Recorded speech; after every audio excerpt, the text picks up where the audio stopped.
And they're alive. All right, thank you. This is Senate Health and Welfare. We're back. Now, we're going to hear testimony regarding our proposed committee bill. It's a draft framework right now, and we're seeking comments and for inclusion, how we can improve the bill. And we've got a number of folks to testify, so we'll listen. We'll do a lot of listening. And if you don't have your testimony on our webpage yet, please get it to us, because this is how we remember.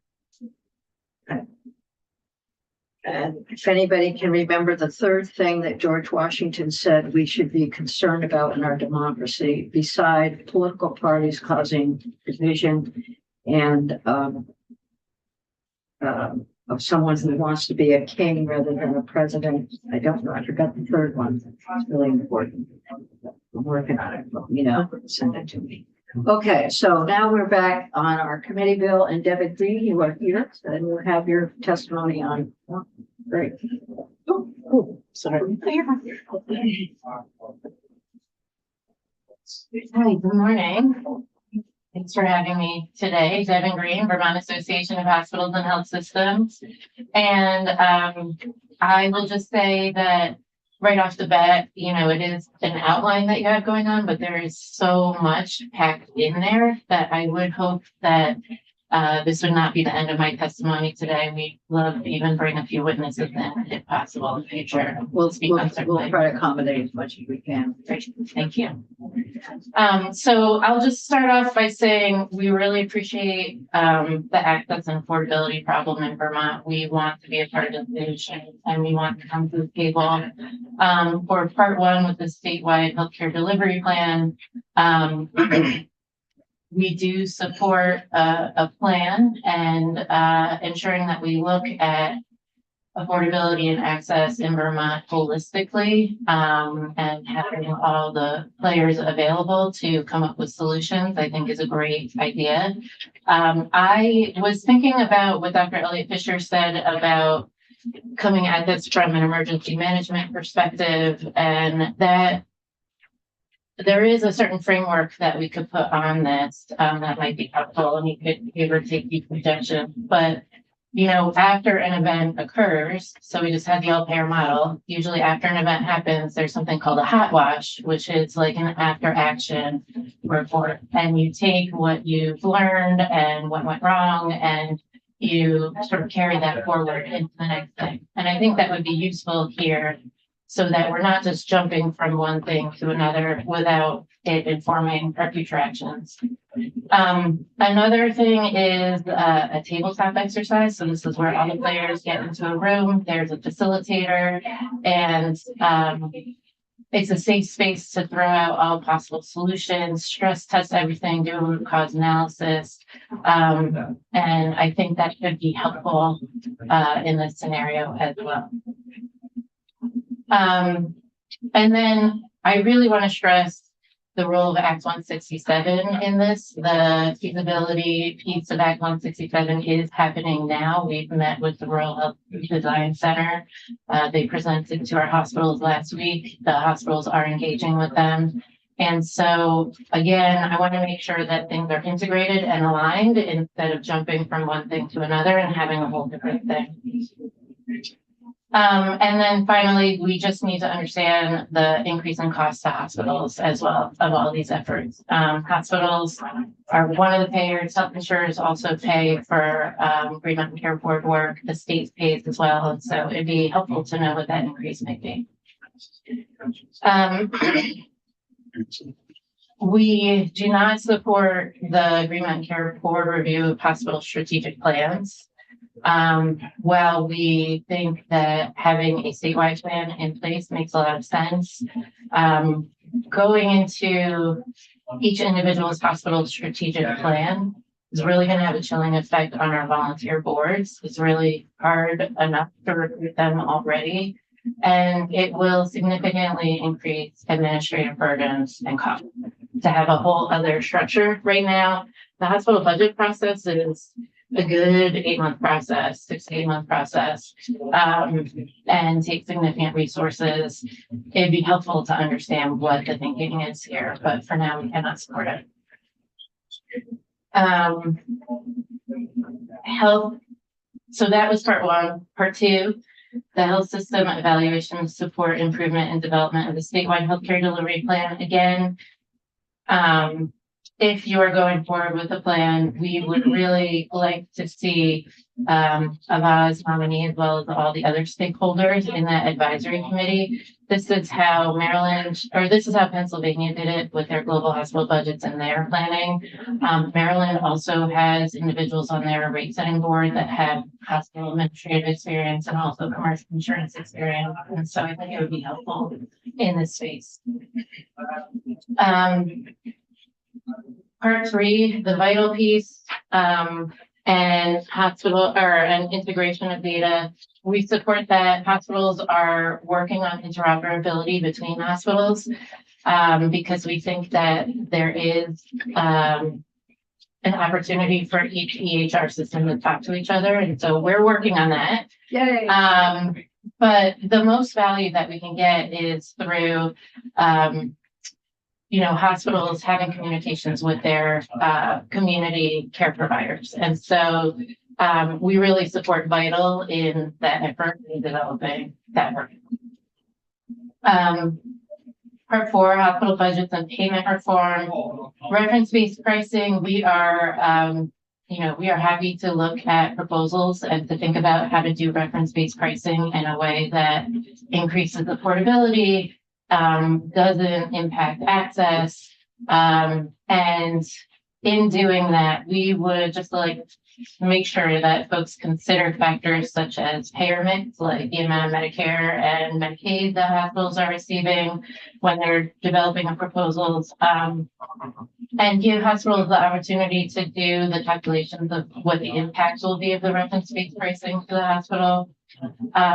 It would be great if there was a 30-day payment of claims with reference-based pricing so that we have continuous cash flow and we don't have to worry about that piece going forward. And then also if Medicaid grew at half the rate of inflation, that would also provide hospitals with a lot more predictability and ability to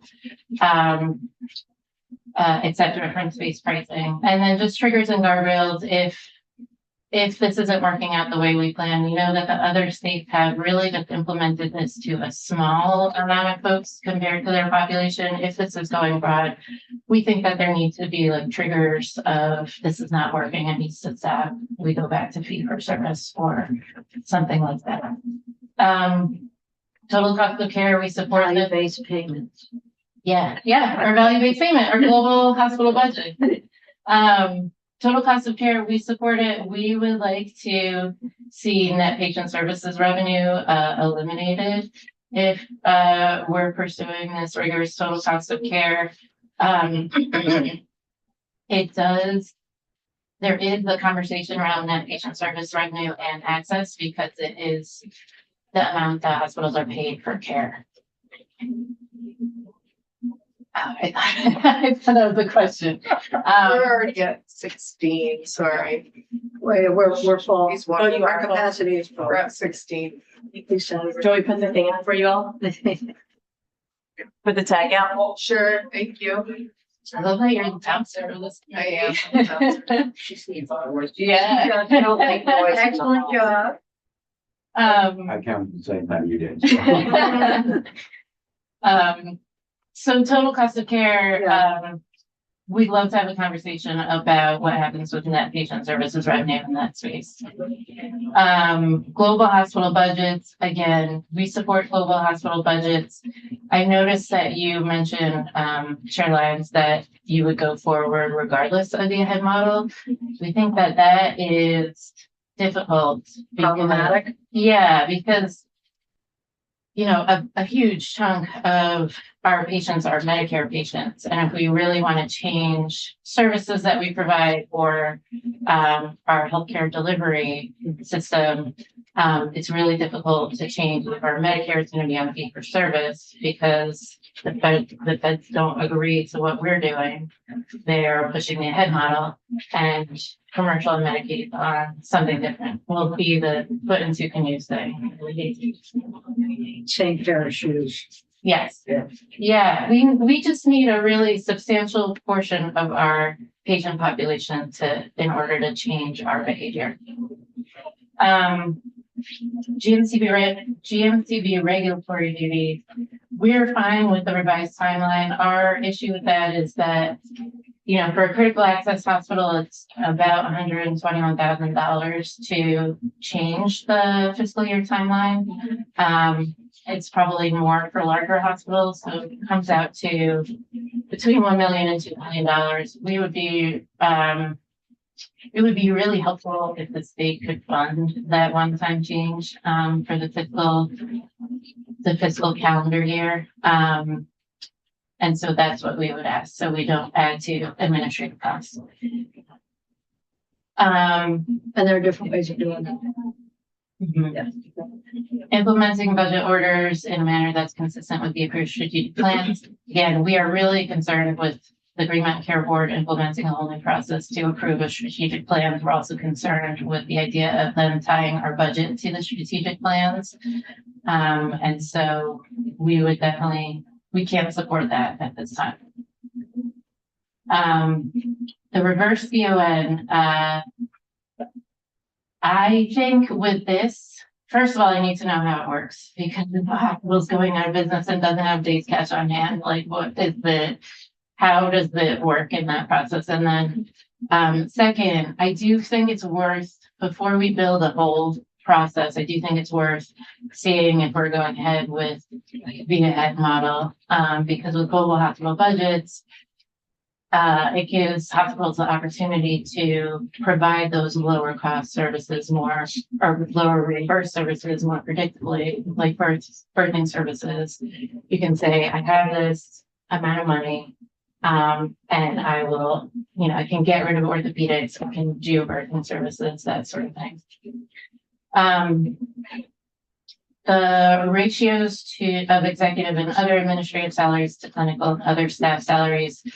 We don't support this because we already report this to the Green Mountain Care Board in terms of executive and clinical leadership. The GMCB considers the salaries and the hospital salary spread and includes a comparison of median salaries for Northern New England. We feel like this adds more administrative costs and burden, especially because it adds right now we have executive and clinical leaders, which is fairly well defined. If we're talking about administrative salaries, that's, collecting bills, that's also a lot of hybrid folks. So there are a lot of people and working in hospitals who are both clinical and administrative, and how do we handle those folks? So we feel that is already covered under current law. The uniform system of accounts, we also do not support that because the Green Mountain Care Board has Adaptive, which has the ability to standardize hospital financial data. And they've used this approach in the past. So it feels like another layer of administrative cost to add on to the system and the tools that they already have. And, as Dr. King pointed out, we have a lot of data. It's just a matter of which questions. I think she was talking about audits. Yeah, in audits, but we have the financial data. She Right. pointed out that, The, we supply the financial data. the standardization would be for how hospitals analyze do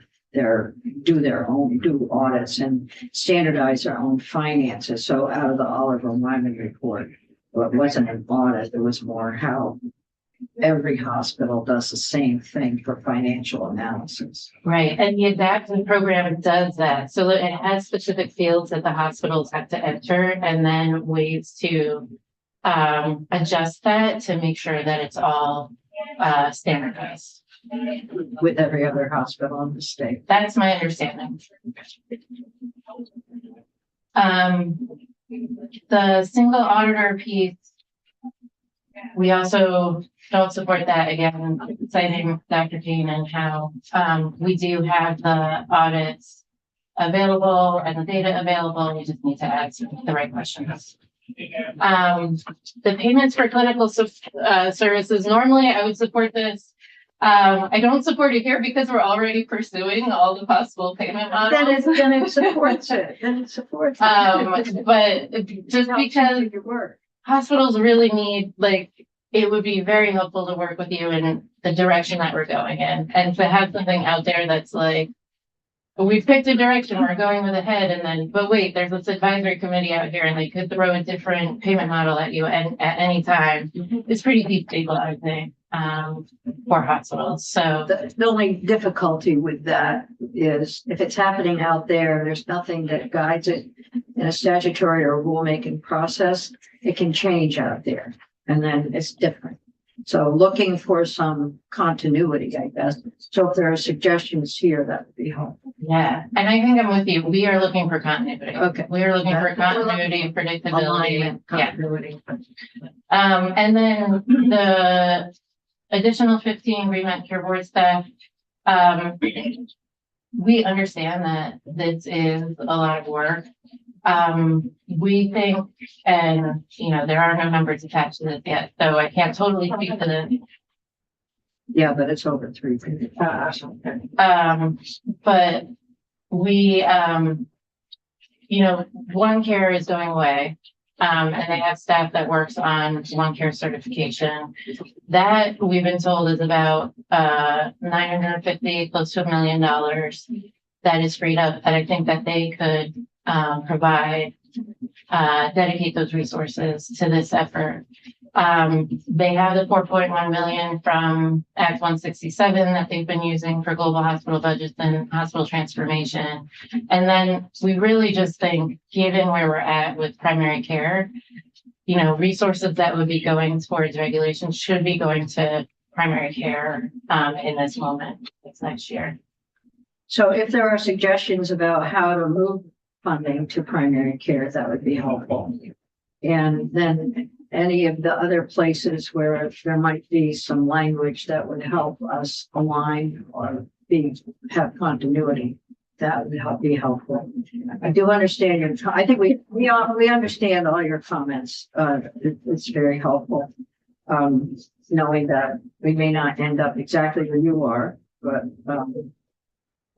we do want to move forward in a way that everyone understands what's going on. Yeah. I appreciate you taking the time to do this. Really Yeah, well. thank you. And again, we'd love to come back and give you further detail with Okay, so this. the coming back part is going to be quick, Okay, right? So, and I'll talk about that a little bit later. Great. All right. thank you. Thank you. And we have Jessica Barnard here from VMS, Vermont Medical Society. And Claire, I see that you're here. Did you want to be on the agenda? Okay. Well, we'd like to have you. Can Good to see you. Kiki get me a copy of whatever we're working on for that bill? Yes, yeah. It's on our webpage. Yeah, I need to mark it up. yes, okay.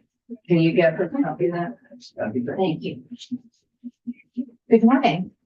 Jessica Barnard, I'm the Executive Director of the Vermont Medical Society, representing physicians and physician assistants around the state, in both primary care and specialty care, though focusing a bit of my attention today on primary care in relationship to the bill.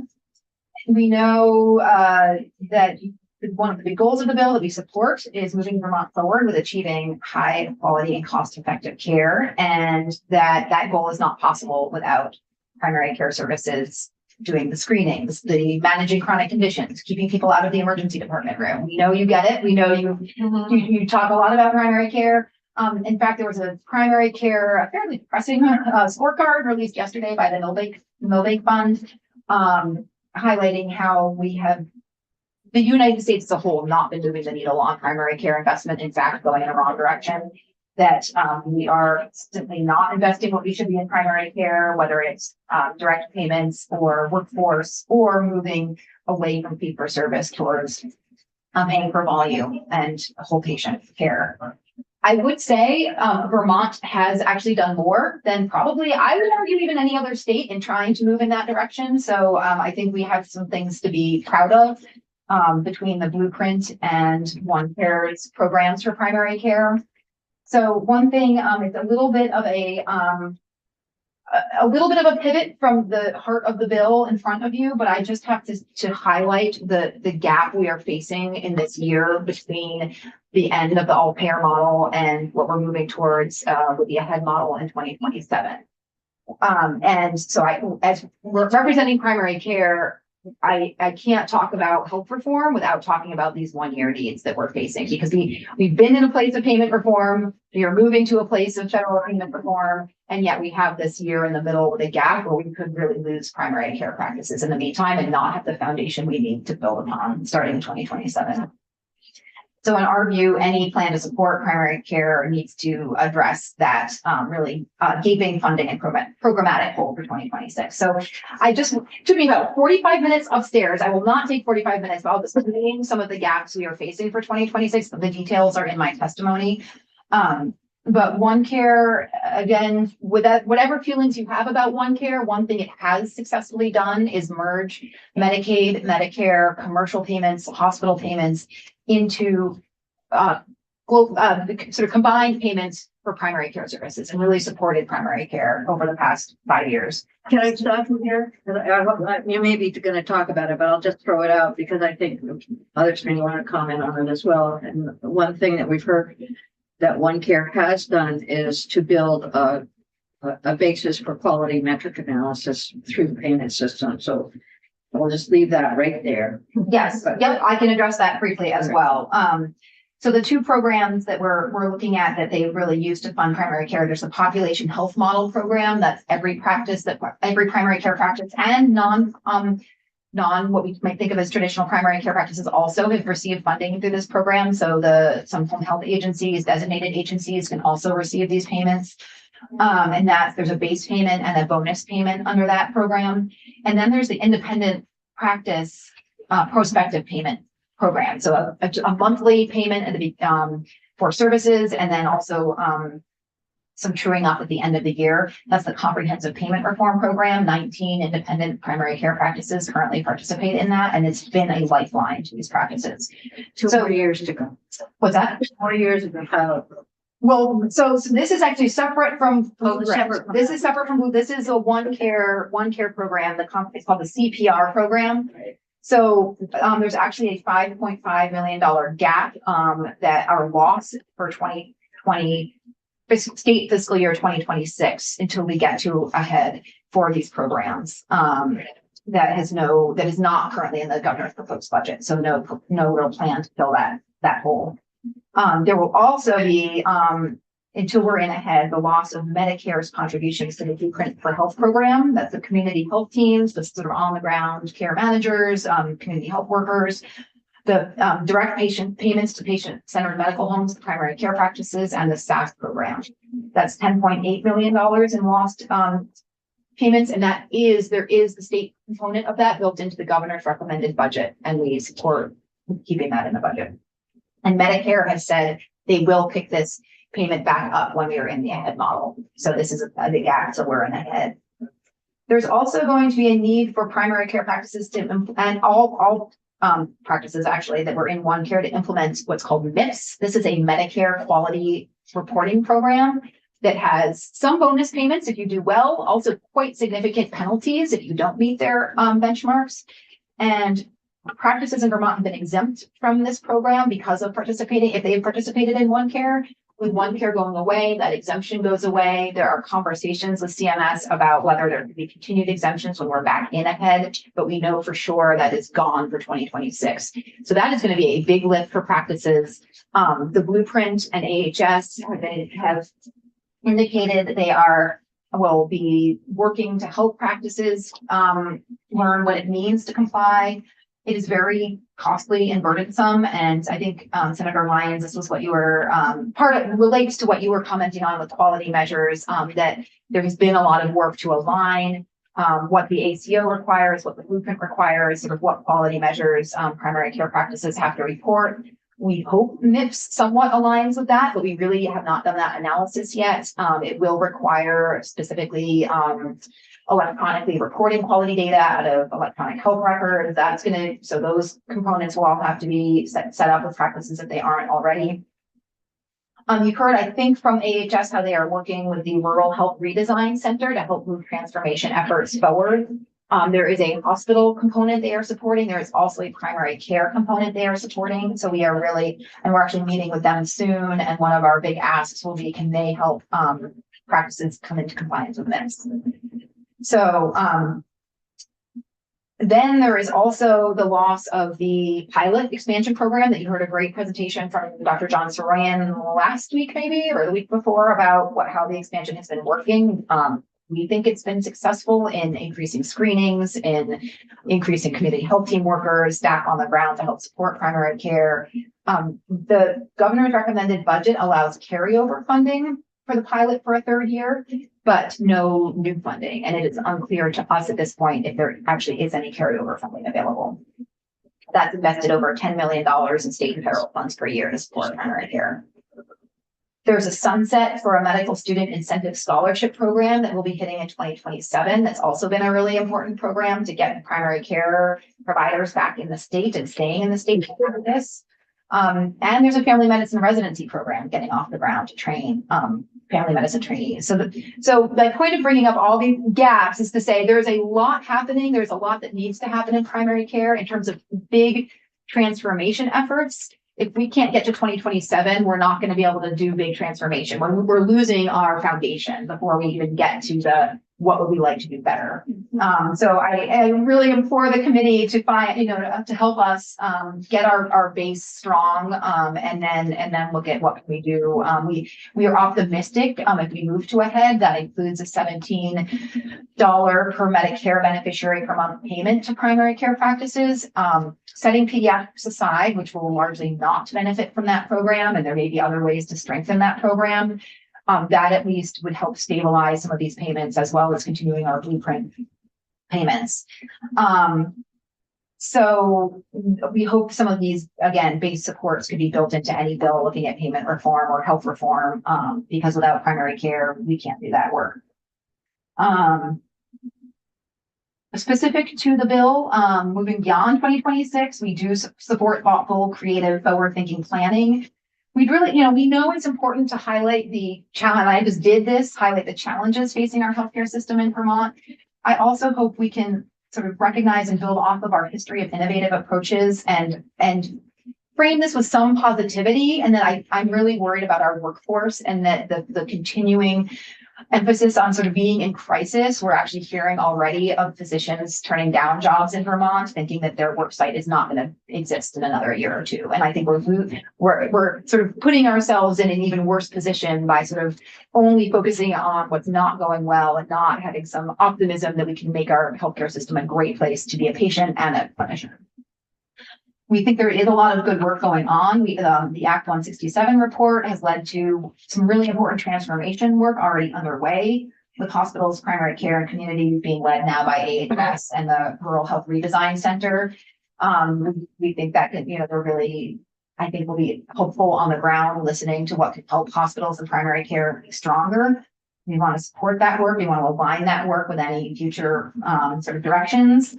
And as far as we are on the path towards ahead in 2027, and we want to make sure those efforts are coordinated and aligned with anything proposed in the bill. So some specific feedback related to the outline. Part one with the planning, we do support one integrated vision for the future of Vermont's healthcare system, being informed both by AHS and the Green Mountain Care Board. We do think AHS's involvement is critical given their broad role with much of the healthcare system outside of hospitals. And we would like some additional clarity regarding how that planning would differ or build on the feasibility planning already being led by AHS's Office of Healthcare Reform to evaluate the recommendations in the Oliver Wyman report and align with transformation work already moving forward. Part two with the stakeholder group, we strongly support input from the healthcare community, especially practicing healthcare professionals regarding the future of our healthcare system. That is one thing, we try to help be that voice of the practicing healthcare professionals, but they have so much knowledge and could bring so much opportunity to the table of ways to be more efficient, to improve our practices. They want to be part of the solution. And so we would strongly support including some Vermont practicing clinicians in any future work and aligning with a transformation advisory group already being formed by the Office of Healthcare Reform. Some questions on part 4. There was a reference to feasibility of implementing reference-based pricing for non-hospital services.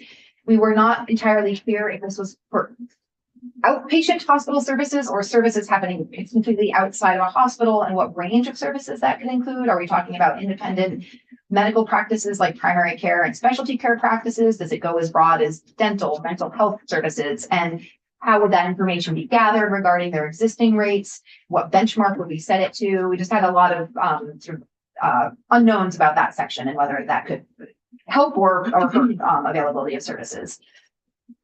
We do strongly support a primary care spend target that is in the bill. That is also a part of the AHEAD model. It is required under the AHEAD model. We've testified in more length regarding our support for that last year on S151. So I won't repeat all the reasons, but we do think having an investment target for how we start shifting dollars to primary care is important. We would actually love to see the target be even more aggressive under the AHEAD model. Medicare's agreement in our agreement with CMMI is actually quite modest, and that we would love to see even further direction. Under the reference to payment for clinical services, we were just, I guess we'll echo Voz's testimony. We were a little unclear what other options there was even in mind beyond reference-based pricing. Global budgets, total cost of care already referenced, so it left sort of some concern about what that might mean. And then I will say we also share a concern about investing significantly in additional policy and regulatory staffing when direct services are struggling so much day to day. We have practices consolidating locations, leaving rural communities in Vermont. The most recent being Memorial Health Partners in Stowe, leaving a community really unserved at the moment. And so we really ask the legislature to first direct any available funding to care delivery rather than any additional regulatory infrastructure, and then look to redeploying staff and funding that's already being used to oversee the all-payer model. As you know, I really feel like on behalf of my members, I have to say they are under such stress. They are trying to be so efficient, do more with less every single day. And I think it's fair to ask the same of our regulatory bodies. So thank you for listening to our feedback and look forward to working on. Thank you. This is really very helpful. Well, thank you very much. Thank you. So we're going to just keep going because I feel, sometimes you feel the weight of that clock on your shoulders. Those days. So Sarah, please come up. Thank you. And I will send you written testimony. Okay. From my notes. Okay. Pull it all together. So I just want to start out, Sarah Teachout with Blue Cross and Blue Shield of Vermont. I really do appreciate the chair sharing her ideas in outline form. From my perspective, this is an easier way to respond. But the details matter. And so, these are our comments on your concepts and the big picture. I'd also like to say that this is an ambitious plan. You weren't holding back. So we know it. Our healthcare dollars are a precious resource, and we really need to balance our investment in planning and healthcare reform efforts and the money that goes to direct patient care. So I think I am echoing a little bit what I've heard from our provider community. We are a small rural state that by definition is inefficient at scale. Because of this, we must ruthlessly prioritize our investments. We also need to focus on what can be done quickly to make a real difference. So I'm going to talk really quickly about your delivery plan and evaluation of the delivery plan. And I guess I wasn't going to get into all the details, but is this the most streamlined approach while also meeting our goals of timely, transparent evaluation and being open to feedback? So it's pretty exhaustive. So if we can get the exhaustive on our webpage, that would help. And if you can give us some bullets, Okay. the way the others have, that would be great. Okay. So I'm going to jump really to the database integration piece, because this is something we've spoken about a number of times. And we have very strong opinions on combining VCures specifically with the Vital database. I appreciate the efforts to create a uniform HIE so that providers have the information they need to make clinical decisions. But integrating VCures is a separate project that's more for research and evaluation. And we feel like there are too many flaws in that database for it to be useful and worth the investment that it will require. So just to jump at a few of the issues, and I have quite a bit here. This would require the significant investment of dollars to create a database for research purposes alone when there are so many other dire needs related to healthcare, the delivery of healthcare services. And there are so many limitations in the data. So you heard from others, the Medicare data cannot be combined with any other data. So that's about a third of our population whose data can't be included. The commercial data is pretty lacking as well. We've seen a decline in the number of commercial payers who want to be included in the database. And so there's that.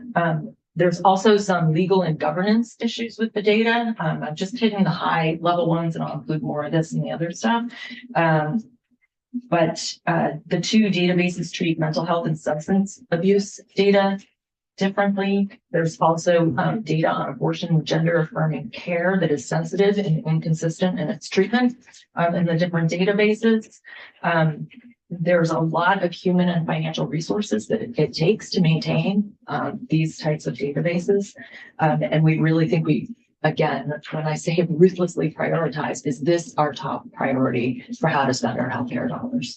And then we always come back to privacy issues. This is a pretty significant database, and it would be a target for, actors who want to compromise data in the healthcare space. It's something we're all worried about across the system. So those are the really high-level concerns on that part of the database. So I think you could do pieces of what you're suggesting here, but we really think that the VCures data is not as useful. I'll just conclude it by saying that all the projects that we've been involved in doing research for, say, the AHEAD model, we've had to separately provide data to the researchers doing it because that VCures database is not useful. So I'll return to the next thing you have here, which is reference-based pricing. So clinical database, clinical information is clinical information, regardless of its source, payer source. So why not have it available for making decisions about patient care overall? I mean, really, that's the goal. Yeah, I understand your goal, totally laudable. There's not much in a claim that gives you clinical information. It really depends. It's a lot of coding. And it doesn't, even when we want to research what actually happened in an appointment with a patient, we need to go to the medical record. The claim doesn't tell us enough about what happened. And I did hear the concern that you don't know if a patient took a medication, but that's one thing that perhaps the VCures database could add. All it tells you though is that they went and purchased it. It still doesn't tell you whether they actually adhered to their medication schedule. So the other thing is the data is really full. We tried. I appreciate you trying. And as someone who loves to do research and use great databases, I completely understand the goals here. So reference-based pricing, Blue Cross and Blue Shield of Vermont supports the effort to do reference-based pricing with some conditions. We really do I think you have it in here, but we really do believe it needs to apply to all commercial payers and can't favor some employer groups or Vermonters over others. We need to allow one entity, and I think you have the Green Mountain Care Board here doing it, design the reference-based pricing system. We think that's really important. I did listen to the testimony from Montana, and we really don't want employers designing their own systems. I think that would create more confusion in our healthcare system and rather than simplification. And we also really believe that it should be phased in. It's a pretty big project, and we should start. This is a pretty, the way that it's in here, you have it applying to pretty much everything right away. Probably the recommendation even from Oliver Wyman was to not start even with all hospitals, but start with some. We would also recommend starting with some services, things that really should be equal across systems and are a little bit simpler to evaluate. So recommending things like lab work, imaging, drug prices, stuff where the drug you buy or the MRI you get should really be the same in any facility. So I'm moving quickly. I'm trying. Go ahead. Okay. Yeah, it's helpful. So in the hospital budget section, and we're supporting total cost of care. But then when I get into the global hospital budgets, we really need the incentives within the hospital to align with our healthcare reform incentives. And so we have concerns about payers, paying providers in a way that incentivize them for additional revenue generation and a fee-for-service model. We really need to align the incentives within the hospital to the incentives we are trying to do as a healthcare system. And then one piece I'm going to call out in your, I think I'm jumping to, we really need hospitals to manage their annual budget.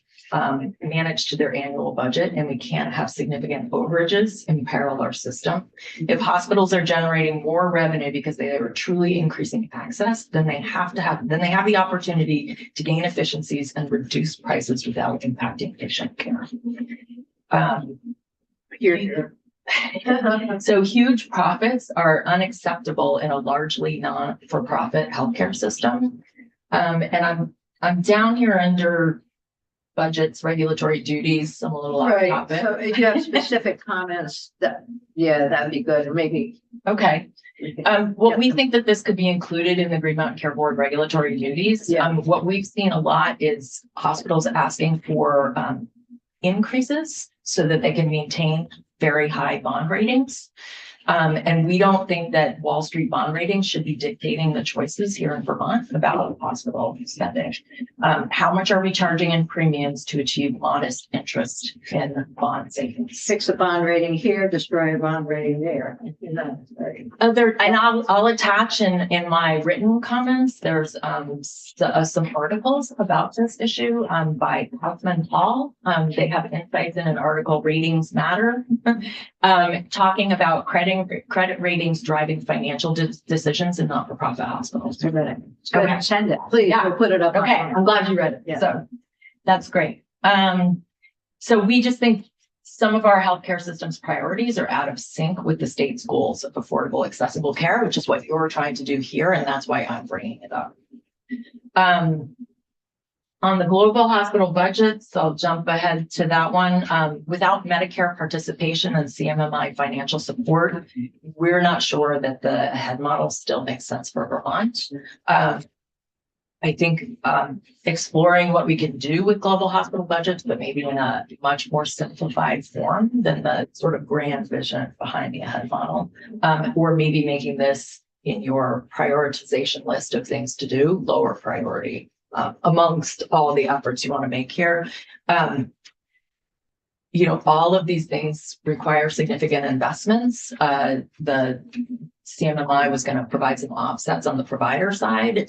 So on the payer side, it's just premiums increase to make all of these changes in our systems. And so we just really, really do need to think about how we're investing our resources and do it wisely. I'm still on Green Mountain Care Board regulatory duties, I guess. The one piece that I would call out is you have a line that says decrease in hospital services result in decreased health insurance premiums. So I think we would all love that. But this is very limited in prescriptive view and doesn't allow the Green Mountain Care Board any flexibility in decision making. It also only assumes that, reducing service lines will actually reduce costs. I would say that the Green Mountain Care Board tries within its regulatory process to link hospital budgets to health insurance rates as tightly as possible. As you know, right now, they approve the rates first and then try and line the budgets up. And that's not optimal, which is one of the things you have here. This tightly regulating only works if hospitals stick to the approved budgets. In practice, when the hospitals have gone over the budgets, the additional claims have drained member reserves at Blue Cross and Blue Shield of Vermont and impacted self-funded plans like BI. So if you add language like this, you need reverse language so that if it goes the other way, you can also And you'll give us some of your recommendations for that. Sure. Some other examples of things that the Green Mountain Care Board has urged us to do, if there's any room between the hospital budget and the premium, is to make investments in primary care, which is one thing we've done. So that would preclude that as a choice.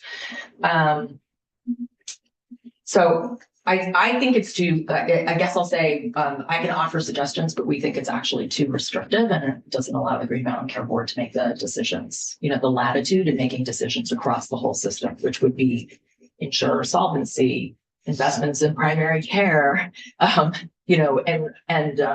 the ability to adjust when things aren't going the direction they think they go.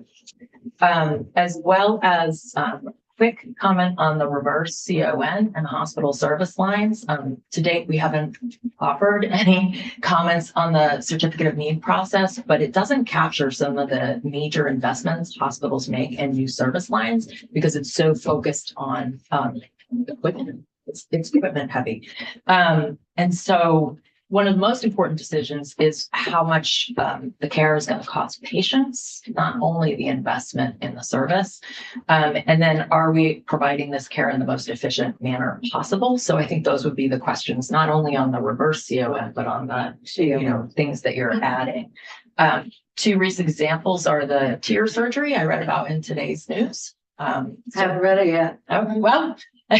So, but I'm thinking about the time. Okay, I'm almost done. Do you have the tearjerker in your testimony? We'll No, look no. at it in the news. Okay, look at it in the news. Tear surgery and CAR T are two things that are incredible developments for just a handful of patients, and the costs are extraordinary. So we really do need to think holistically about what we're adding to service lines. And then one thing I'm going to recommend is that you elevate health insurer solvency in the DFR, in the Green Mountain Care Board regulatory duties. So I'll make a recommendation there for that. And then the last thing on audits, I listened attentively to your the testimony on audits. What is recommended here goes beyond, I believe, what Oliver Wyman and the experts recommended. I think they do recommend aligning the type of audits and the type of data reported to the Green Mountain Care Board, which makes a ton of sense for consistency. But this seems to add a whole nother layer of audits that seems to We be heard that, and we heard that from the expert. great. Yeah, So I made it to the end, and I appreciate you listening. And this is great, but we do need your, I will write it down. I have it written down. so, and I'm gonna ask, In note form. that anyone who has testimony for this, get it on our webpage by the middle of the end of the day, before 4:00. Deadlines. Okay. Thank you. Okay. Welcome. Welcome. Yeah, I know. Mike Fisher, healthcare advocate, and you guys are getting a raft of stuff. I want to Going. Okay. take a breath. You're not being deserted. I am. So, So Mike Fisher, healthcare advocate. So I think I can kind of be fairly brief here. Oh, Mike, I'm so sorry. So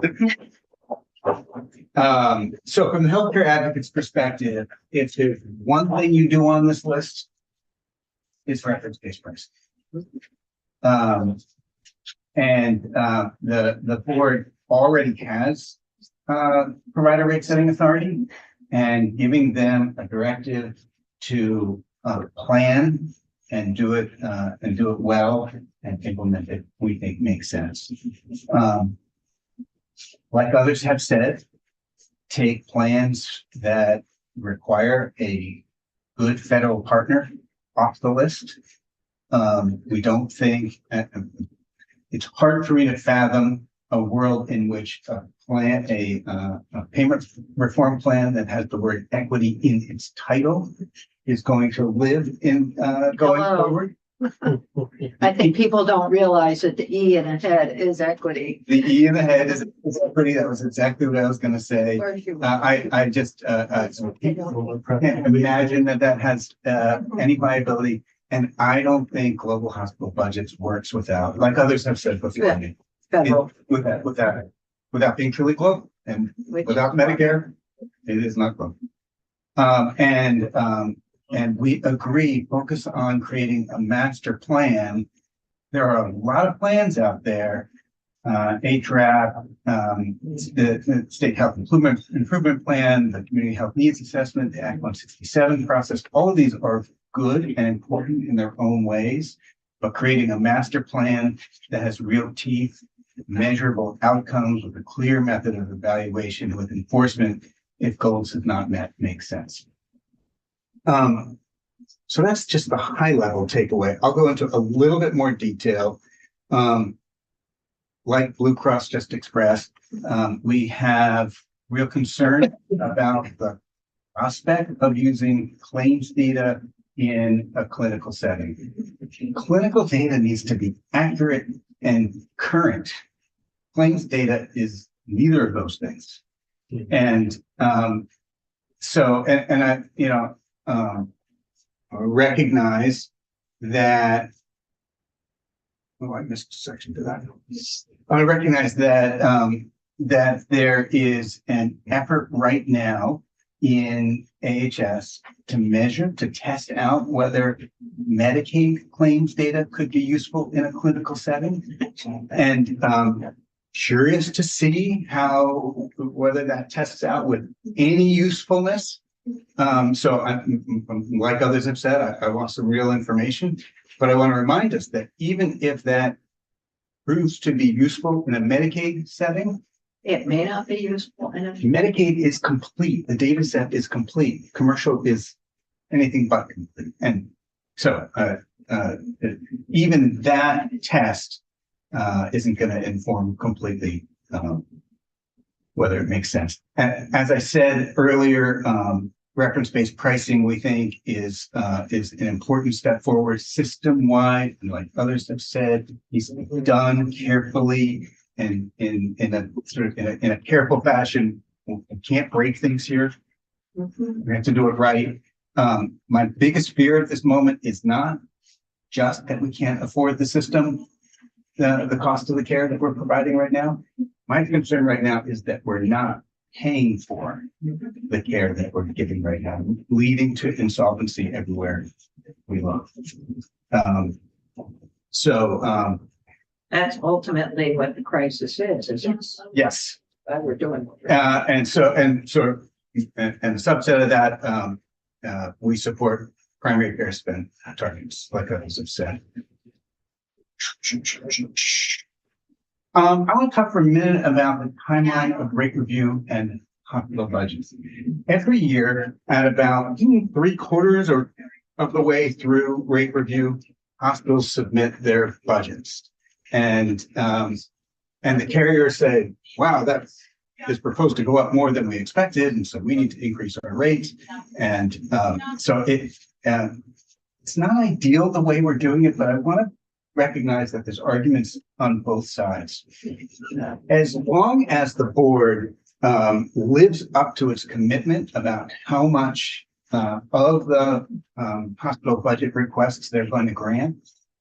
If they don't do that, and they have done that the last couple of years, but if they don't do that, then they have just approved insufficient rates. As long as the hospital lives up to that, the rate review process is like what happens in the finance committee. Here's how much we can raise.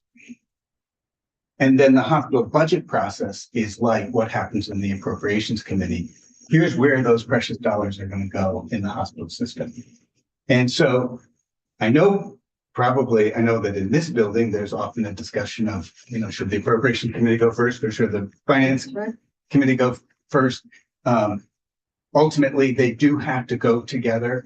And so there is a certain, as much as it's baffling and confusing to people, there's a certain sense to me that's deciding, here's what we think consumers can afford in rate increases.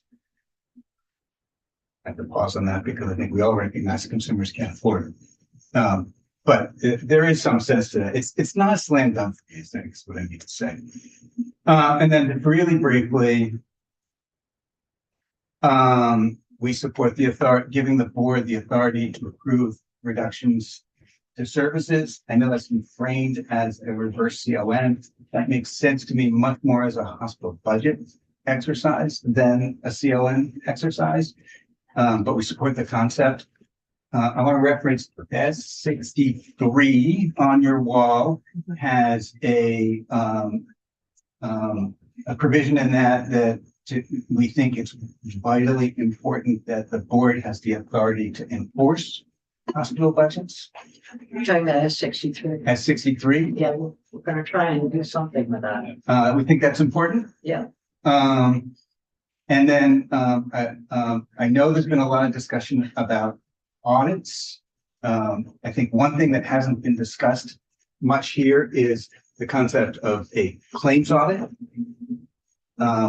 What exactly is going on with the increase in claims at certain hospitals? Talking utilization. Well, Yeah. Is it? This is what we need to measure. Is it utilization? Is it more people needing care? Is it them being actually sicker? Or are hospitals doing a better job of generating claims for the exact same care? I don't know how to answer that question without an audit. And that's something that I think is missing. And then I can't resist. I was going to say the HCA supports elevating affordability in the rate review process in response to Blue Cross.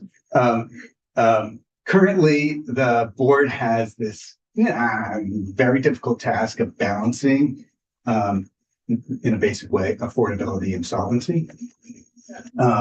And they are, in our minds, equal footing. And I know that's tough. I know that's hard on the carriers. I know that's hard on the board. But I don't support moving solvency. We need solvent. You've heard me, and I've been public. We need solvent insurance companies, and we need affordable plans. The two, in my mind, are equally important. Lastly, I think it's important. I appreciate your efforts to make sure the Green Mountain Care Board has the resources to do the work we're asking them to do. Good. Thank you for saying that. Thank you, and we'll get your written testimony. Yes. Terrific. Perfect. Okay. So I know we've added both Susan Risden and Mary Kate Molman came in and said, can we speak to this? And we put them on. And I haven't seen the door open yet for the recovery folks. So is Susan Risden on screen? There she goes. There you are. So Susan, and what I'm going to ask both you and Mary Kate to do is to speak very shortly, but submit your written testimony. And then we will also try to find time to get you back in so we can hear you say what you want to say. But let's see how we can do. Okay, thank you, Madam Chair. For the record, my name is Susan Ritson. I'm the Executive Director of Vermont Health First. We're an independent practice association that represents 62 specialty care and primary care practices across the state. And I just want to say I appreciate that the committee is considering the many important concepts in this outline as we all work to improve, Vermont's serious issues. Many of my comments align very closely with Jessa Barnard's. And I'll just say first out, I agree wholeheartedly with her statement about we really need to make sure the foundation of primary care is properly supported, particularly in this gap year of 2026, where there's going to be a huge funding gap. I'm very concerned for our primary care practices for this. They've been most of our primary care practices did participate or do participate in the One Care All Payer model, and it's really helped to stabilize them and support them. And I'm really worried about them becoming destabilized and potentially closing like we saw before that support was available. So strongly echo Jessa's words around that. I've agreed with many of the other things being said today, just in really generally things that we support in this outline is just the intent to have a cohesive statewide plan. I think that makes a lot of sense. There's a lot of different information out there with Act 167 and other data sources, and agree that makes sense to look at it globally across the system. Also really strongly support the inclusion of an ongoing evaluation process that this outline speaks to. I think that's really important. As well as optimizing the use of data. And I hear what others are saying about the limitations of the data, and I think that's always going to exist. Working towards something, though, that optimizes the data available as long as we understand the limitations of it, I think, is a goal worth aiming for. But I would caution, anything that's involving healthcare providers, if it could be, not adding additional administrative burden or cost, that would be important. Agree with the attention to controlling cost of care, especially hospital costs, and assessing and looking at that in a standardized manner. The reference-based pricing. I think, our organization doesn't have a firm policy statement on this. I think, philosophically, we can get behind the concept to a certain degree, but the devil would be in the details. And we'd, particularly if independent practices and facilities would be included in that, we would want to be part of that conversation and how that, what that looks like. And then also strongly support the investment targets, having investment targets for primary care and preventive care.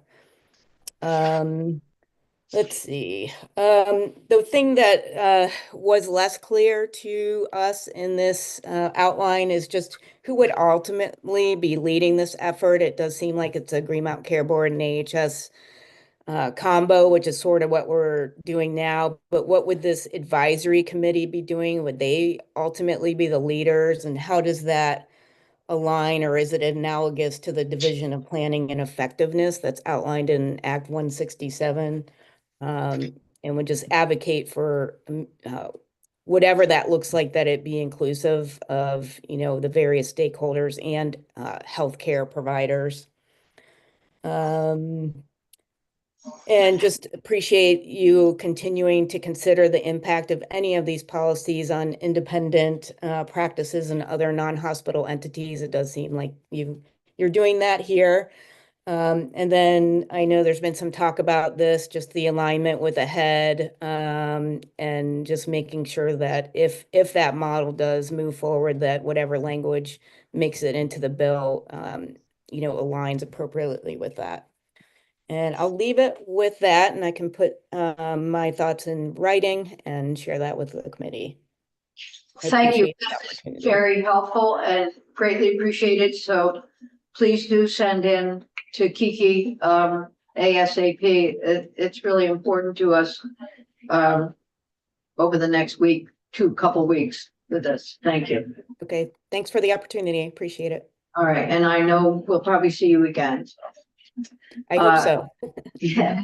Mary Kate, you're here and we've got exactly 6 minutes, so, Challenge accepted. the challenge is there. I know, everyone early on got more time and I added you late, so originally it was fewer people. Here we go. Typical, right? no worries. Legislative time. For the record, Mary Kate Molman, Director of Vermont Public Policy at Bi-State Primary Care Association. We support our members, the federally qualified health centers, Vermont Framework Grove Clinics, and Planned Parenthood of Northern New England. Our mission as Bi-State and also with the federally qualified health centers and our other members really is to serve as safety net providers to those who have the greatest barriers to care. And a lot of our mission is to reduce those barriers. FQHCs are required to see anyone regardless of their ability to pay or their insurance status. Looking at this, this outline, I think we want to learn more about the details in it, but just broadly, we will say that Vermont's invested a lot of resources to better understand the state of our healthcare system. And I think, well, especially with the ending of the Vermont all-payer model, and this investigation has highlighted severe financial fragility across many sectors of the healthcare system, and including our members. Federally qualified health centers are extremely financially fragile right now. So in that, as we consider our next steps in healthcare reform through the Act 167, this outline, we really want to make sure that the focus is on access to Vermonters as safety net providers. That is our fundamental priority, in making sure Vermonters have access to the care they need. So this would include the resources for primary and preventive care. I would echo Susan. I didn't get to hear Jess's, but based on what I've heard, that I'm echoing Jess's comments about making sure we are investing in our primary care. I would also add that our system is so intricately interconnected, and so maintaining that access to that higher acuity and specialty care is also really important. Without one, you can put too much stress on the other, and it goes really both ways. So it's making sure that whatever we do going forward, we're being very mindful of unintended consequences, and not just playing a game of whack-a-mole with where we have investments and where we're spending our money. And so I think at this point, we would we look forward to seeing more details emerging and working with our partners. And thank you for your consideration. Well, thank you. And so the request is something in writing. Yep. And details help. So each person who has testified today, any details that can help inform our work will be useful. Yep. Not that we'll accept everything that we see, but knowing what the differences are is critically important. Yep. Yeah, because there's a lot of agreement, sort of the broad agreement, but then the devil gets there. Yeah. Yeah, so thank you. Thank you, everyone, for your work on this. We are very serious about moving forward what we can on all of the bill, but there'll be pieces that change, obviously, and we've already identified some things that need to be modified, and you've identified those as well. We have the folks from the recovery centers coming in for Recovery Day, and Senator Gulick is going to take over while we do that. Now, you're going to a meeting. I need to, yeah. So, but thank you. And just to say this committee, you guys, he'll be back and I'll talk with Fred.